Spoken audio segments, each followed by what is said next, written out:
Thank you so much for tuning back into Valley News Live. We are continuing our coverage for our first alert weather day today and even into the overnight hours into tomorrow morning for some stronger and severe storms late into the overnight hours tomorrow. Now, for the first alert weather day, right now we are seeing temperatures still on the warmer side, some cloudy skies in central Minnesota, but that is all going to change later after that sun sets around that 11 o'clock hours. We're starting to see some stronger storms associated with a cold front enter areas like that Stutsman County area, and it's going to continue. So starting off, like I said, around 11:30, we're going to see the stronger storms near Stutsman and Lemoore County, but it's going to continue to push its way to the north. Now, it is going to move to the north before it moves to the east. This is around 1 a.m. around that Highway 200 corridor near that Steel, Griggs, and Foster area. That's where we're still going to have that risk for that greatest part of those thunderstorms, and it's going to continue to then move to the northeast,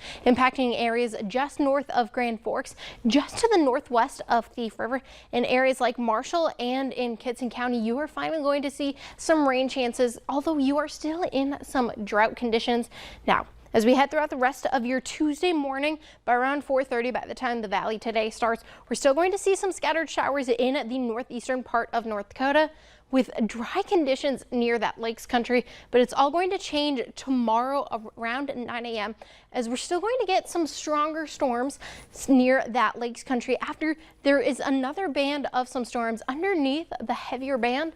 But we're also getting another cold front sweeping through the valley tomorrow afternoon, giving even more rain chances for areas near Devils Lake and Ramsey County after all the storms you're going to experience tonight, with temperatures still tomorrow afternoon staying fairly colder and cooler in those 60s. A few of us still in those 50s and 70s, but even after throughout your evening hours tomorrow into Tuesday and even into the Tuesday night, we're going to finally get some clearing of the skies after that chance of those severe storms. Like I said, hail up to 1 inch in diameter and damaging winds up to 60 miles an hour, mostly in the Devils Lake Basin.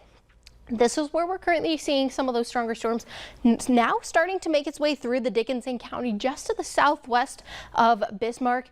But with that, we're also going to have some more wildfire smoke reappear after the second cold front tomorrow. Now, around 6 a.m., we're starting to see some of that wildfire smoke reappear in Rowlett County, but it's not going to make its way through most of us here in the Red River Valley until tomorrow afternoon, right around that time I said, where we're seeing that second cold front continue to sweep through, giving us that higher concentration levels of that wildfire smoke. So if you do have some health issues, remember to stay inside and remember to be weather aware. But after Tuesday afternoon into the early hours of Thursday morning, we're still going to see that wildfire smoke stick around, but that heat we're experiencing right now is still going to depart. 95 here in Fargo, 90 in Detroit Lakes, 90 in Jamestown, and 91 in Park Rapids.